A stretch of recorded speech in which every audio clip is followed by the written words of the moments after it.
देखो, इसमें तो इरिटेबल बाउल सिंड्रोम जैसा ही दिख रहा है, IBS। एमीबायसिस में तो एक अमीबा शरीर के अंदर होता है। वो क्या करता है बेसिकली, ऐसा नहीं कि आपको बार बार जाना पड़ेगा, वो तो खुद खाना खाता है। अमीबा जो है आपके शरीर के अंदर सिम्बायोटिक रिलेशनशिप में रहता है, यानी वो खाएगा, यानी बाहर नहीं निकालेगा जब तक कि इन्फ्लेमेशन ना हो। अगर इन्फ्लेमेशन हो रहा है, इसमें अमीबायसिस का एक रोल हो सकता है, तब जाके आपको बार बार जाना, ये तो टॉक्सिन ज्यादा है, ऐसा ज्यादा बढ़ गया, तब जाना पड़ेगा। ये इरिटेबल बाउल सिंड्रोम की निशानी है। यानी आपके जो गट होती है, जो इंटेस्टाइन लाइनिंग है ऊपर से नीचे तक, ईसोफेगल पैसेज से लेके नीचे आपके गट तक, इंटेस्टाइन तक, एक पेरिस्टाल्टिक मूवमेंट होता है, ऐसे ऐसे करके एक मूवमेंट होता है जिससे आप ऊपर से खाते हैं तो नीचे से निकलता है। ये मूवमेंट में दोष आ गया, गड़बड़ी हो गई, या तो ये मूवमेंट ठीक से नहीं हो पा रहा, होल्ड नहीं कर पा रहा शरीर। तो इरिटेशन जहां पे भी होगा, ये मूवमेंट तेज होता है, वैसे ही आपको खाते ही जाना पड़ेगा। तो इरिटेशन हो रही है आपके गट में, भोजन से इरिटेशन हो रही है ना। तो लीकी गट की कंडीशन भी एक हो सकती है जिसकी वजह से इरिटेशन हुआ। तो दो तीन चीजें हैं, एक तो इंटेस्टाइन के ऊपर की ना एक लाइनिंग होती है फैट की। तो जितने भी IBS के लोग हैं उनको खाली पेट में थोड़ा घी लेना जरूरी है, जो कि हम वैसे भी दिलवाते हैं। घी खाएंगे तो वेट भी रिड्यूस हो जाएगा, कोलेस्ट्रॉल भी कम हो जाएगा, फैटी लिवर भी ठीक हो जाएगा, IBS भी ठीक होगा। मगर केवल घी खाने से नहीं होगा। तो आपकी पेरिस्टाल्टिक स्ट्रेंथ, जिसे हम नागवायु कहते हैं, उसको आपको बढ़ाना पड़ेगा। अगर नागवायु ठीक होगा तो आपका IBS ठीक हो जाएगा। इसको कैसे देखेंगे? IBS की कंडीशन में क्या होता है, एक री चीज देखेंगे, पेट टाइट होगा। खाने के बाद में ना पेट थोड़ा टाइट होता है, वैसे भी थोड़ा टाइट रहता है। कुंभक करते ही सबसे पहली चीज क्या देखेंगे, लूज हो गया। तो वो पेरिस्टाल्टिक मूवमेंट या तो रुकती है या तो एग्जैजरेट करती है।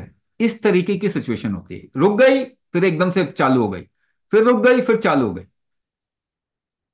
तो वो जैसे फ्लो नॉर्मल होगा तो पेट सॉफ्ट हो जाएगा।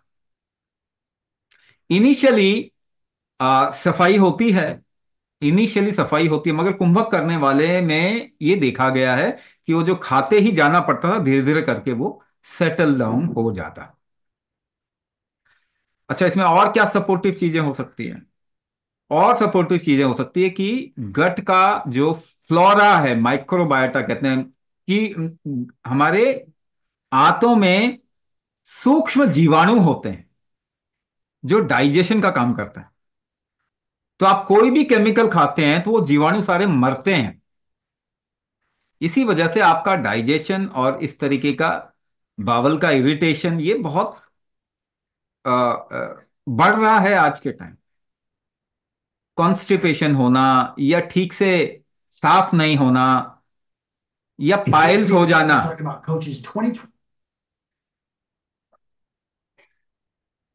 पेट का साफ नहीं हो पाना, डाइजेशन ठीक नहीं हो पाना, ये सब गट माइक्रोबायोटा की वजह से होता है। तो प्रीबायोटिक, प्रोबायोटिक, पोस्ट, है ना, प्रोबायोटिक हो गया, जैसे प्रीबायोटिक तो खाना ही होता है, प्रोबायोटिक आजकल मार्केट में मिलते हैं। या फिर फर्मेंटेड चीज हम रेकमेंड करते हैं कि भोजन को किस तरीके से एडजस्ट करें, तो वो लेने से भी हेल्प होता है। ठीक है ना। तीसरा पार्ट इसका क्या है, लिवर तो आपको ठीक करना ही पड़ेगा। उसका कोई ऑप्शन नहीं है, लिवर इस वक्त में हर एक इंसान का कॉम्प्रोमाइज है।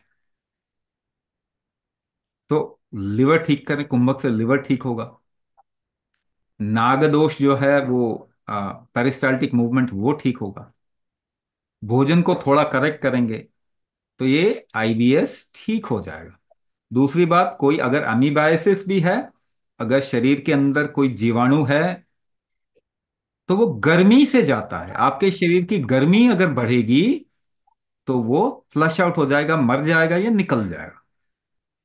तो ऐसे लोगों में जिनका जठराग्नि ठीक नहीं है, डाइजेशन ठीक नहीं है, उनकी शरीर की गर्मी भी नहीं ठीक होती, है ना। शरीर के अंदर गर्मी पैदा करने की क्षमता कुंभक से आएगी। तो कुंभक से ये आपका जठराग्नि भी ठीक होगी। ग्रह पत्ते अग्नि एक उसका बड़ा अम्ब्रेला, वो भी ठीक होगा। तो ऐसे जो अमीबाइसिस या कोई जीवाणु जो कई जगह पे हाँ। आपके शरीर में ज्यादा बढ़ जाते हैं, वो बैलेंस आउट हो जाएंगे।